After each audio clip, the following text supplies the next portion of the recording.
नमस्कार। Chanakya IAS academy के daily current affair session में आपका स्वागत है।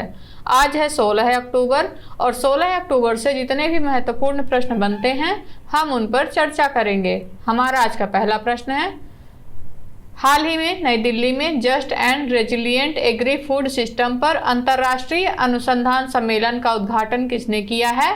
नरेंद्र मोदी, द्रौपदी मुर्मू, अमित शाह या फिर इनमें से कोई नहीं। तो अभी हाल ही में द्रौपदी मुर्मू द्वारा दिल्ली में just and resilient agri food system पर अंतर्राष्ट्रीय अनुसंधान सम्मेलन का उद्घाटन किया गया है। राष्ट्रपति द्रौपदी मुर्मू ने नई दिल्ली में just and resilient agri food system पर अंतर्राष्ट्रीय अनुसंधान सम्मेलन का उद्घाटन किया। इस 4 दिवसीय सम्मेलन की मेजबानी भारतीय कृषि अनुसंधान परिषद और अंतर्राष्ट्रीय कृषि अनुसंधान पर सलाहकार समूह जेंडर प्लेटफॉर्म सामूहिक रूप से करेगा। सम्मेलन का मुख्य उद्देश्य लिंग और कृषि खाद्य प्रणालियों में समावेशन पर अत्याधुनिक ज्ञान साझा करने को बढ़ावा देना है। Just and resilient agri food system पर अंतर्राष्ट्रीय अनुसंधान सम्मेलन की थीम अनुसंधान से प्रभाव तक उचित और लचीली कृषि खाद्य प्रणालियों की ओर रखा गया है।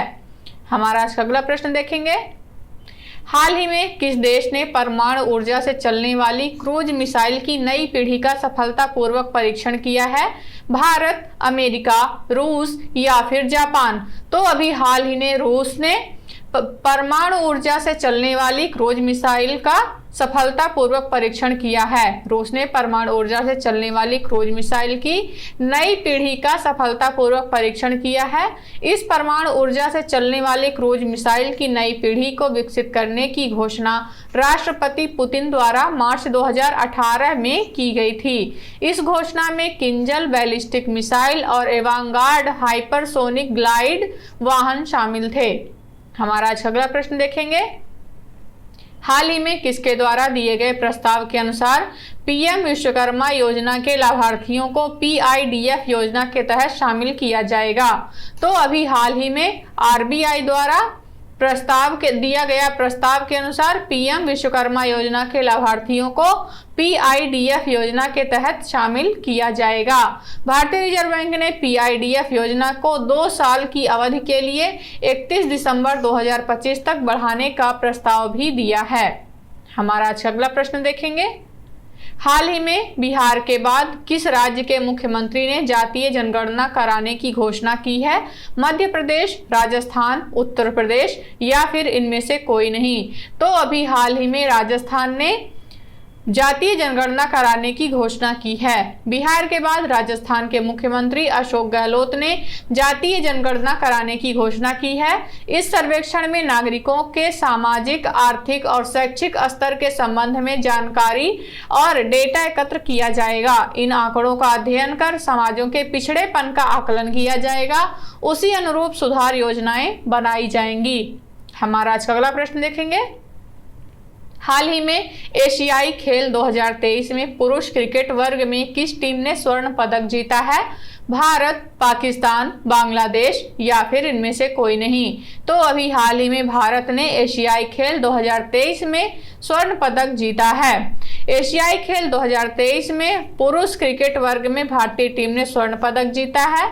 भारत को एशियाई खेलों के एक विशिष्ट नियम के तहत विजेता घोषित किया गया था, जहां मैच समाप्त नहीं होने पर उच्च रैंकिंग वाली टीम को विजेता घोषित किया जाता है। हमारा आज अगला प्रश्न देखेंगे, हाल ही में नई दिल्ली में आयोजित 52वीं जीएसटी परिषद की बैठक की अध्यक्षता किसने की है? सर्बानंद सोनोवाल, निर्मला सीतारमण, स्मृति ईरानी या फिर इनमें से कोई नहीं? तो अभी हाल ही में निर्मला सीतारमण द्वारा 52वीं जीएसटी परिषद की बैठक की अध्यक्षता की गई है। केंद्रीय वित्त मंत्री और कॉरपोरेट कार्य मंत्री श्रीमती निर्मला सीतारमण की अध्यक्षता में 52वीं जीएसटी परिषद की बैठक नई दिल्ली में आयोजित हुई। इस बैठक में केंद्रीय वित्त राज्य मंत्री श्री पंकज चौधरी, वित्त विभाग संभालने वाले गोवा और मेघालय के मुख्यमंत्रियों के अलावा राज्यों और केंद्र शासित प्रदेशों के वित्त मंत्री तथा वित्त मंत्रालय और राज्यों केंद्र शासित प्रदेशों के वरिष्ठ अधिकारी शामिल हुए। हमारा अगला प्रश्न देखेंगे, हाल ही में किस राज्य का तट मंदिर भारत का पहला हरित ऊर्जा पुरातत्व स्थल बन गया है? कर्नाटक, आंध्र प्रदेश, तमिलनाडु या फिर इनमें से कोई नहीं।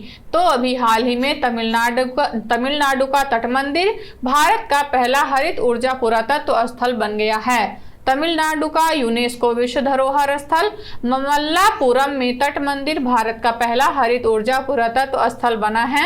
यह उपलब्धि ग्रीन हेरिटेज प्रोजेक्ट के सफल कार्यान्वयन के माध्यम से संभव हो सका है। इस तट मंदिर को 1984 में महाबलीपुरम में स्मारकों के समूह के हिस्से के रूप में यूनेस्को विश्व धरोहर स्थल घोषित किया गया था। हमारा आज अगला प्रश्न देखेंगे। हाल ही में भारत ने किस देश के साथ हरित स्वच्छ हाइड्रोजन और आपूर्ति श्रृंखला के क्षेत्र में एक समझौता ज्ञापन पर हस्ताक्षर किए हैं? सऊदी अरब, रूस, कतर या फिर इनमें से कोई नहीं। तो अभी हाल ही में भारत और सऊदी अरब ने स्वच्छ हाइड्रोजन और आपूर्ति श्रृंखला के क्षेत्र में एक समझौता ज्ञापन पर हस्ताक्षर किए हैं। भारत और सऊदी अरब ने रियाद में विद्युतीय अंतर संयोजन, हरित स्वच्छ हाइड्रोजन और आपूर्ति श्रृंखला के क्षेत्र में एक समझौता ज्ञापन पर हस्ताक्षर किए। समझौता ज्ञापन पर भारत सरकार के केंद्रीय विद्युत और नवीन एवं नवीकरणीय ऊर्जा मंत्री आर.के. सिंह और सऊदी अरब सरकार के ऊर्जा मंत्री अब्दुल अजीज बिन सलमान अल सऊद ने हस्ताक्षर किए हैं। इस समझौते ज्ञापन का उद्देश्य विद्युत, हरित स्वच्छ हाइड्रोजन तथा नवीकरणीय ऊर्जा क्षेत्र में उपयोग की जाने वाली सामग्रियों की सुरक्षित, विश्वसनीय और सुदृढ़ आपूर्ति श्रृंखला बनाने के लिए एक सामान्य रूपरेखा स्थापित करना है। हमारा आज अगला प्रश्न देखेंगे। हाल ही में किस राज्य प्रदेश के याक, चुरपी, खामती चावल और तांगसा टेक्सटाइल को जीआई टैग प्राप्त हुआ है? मणिपुर, मिजोरम, अरुणाचल प्रदेश या फिर इनमें से कोई नहीं। तो अभी हाल ही में अरुणाचल प्रदेश के याक, चुरपी, खामती चावल और तांगसा टेक्सटाइल को जीआई टैग प्रदान किया गया है। अरुणाचल प्रदेश के याक, चुरपी, खामती चावल और तांगसा टेक्सटाइल को जीआई टैग प्राप्त हुआ है। याक चुरपी अरुणाचली याक के दूध से बनाई जाती है। यह एक प्राकृतिक रूप से किण्वित दूध उत्पाद है जो विशेष याक नस्लों के दूध से प्राप्त होता है। खावताई नामसाई क्षेत्र की चबाने वाली चिपचिपी चावल की किस्म है। इसकी खेती पारंपरिक खम्पटी आदिवासी किसानों द्वारा की जाती है। तांगसा टेक्सटाइल का उत्पादन तांगसा जनजाति द्वारा किया जाता है। हमारा अगला प्रश्न देखेंगे। हाल ही में उत्तराखंड पुलिस द्वारा 49वीं अखिल भारतीय पुलिस विज्ञान कांग्रेस का आयोजन कहाँ किया गया है? नई दिल्ली, हरिद्वार, देहरादून या फिर इनमें से कोई नहीं। तो अभी हाल ही में देहरादून में पुलिस द्वारा 49वीं अखिल भारतीय पुलिस विज्ञान कांग्रेस का आयोजन किया गया है। उत्तराखंड पुलिस द्वारा 49वीं अखिल भारतीय पुलिस विज्ञान कांग्रेस का आयोजन देहरादून के वन अनुसंधान संस्थान में किया गया। अखिल भारतीय पुलिस विज्ञान कांग्रेस 2023 का आयोजन पुलिसिंग इन अमृत काल की थीम पर किया गया है। प्रतिवर्ष होने वाला यह आयोजन bureau of police research and development के तत्वावधान में आयोजित किया जाता है। तो ये रहे आज के हमारे कुछ महत्वपूर्ण प्रश्न। आशा करते हैं चाणक्य आईएएस एकेडमी द्वारा चलाया जा रहा करंट अफेयर सेशन आपको पसंद आ रहा होगा। हमारे ऐसे और भी कंटेंट से जुड़ने के लिए चैनल को सब्सक्राइब करें और बेल आइकन दबाना ना भूलें। धन्यवाद।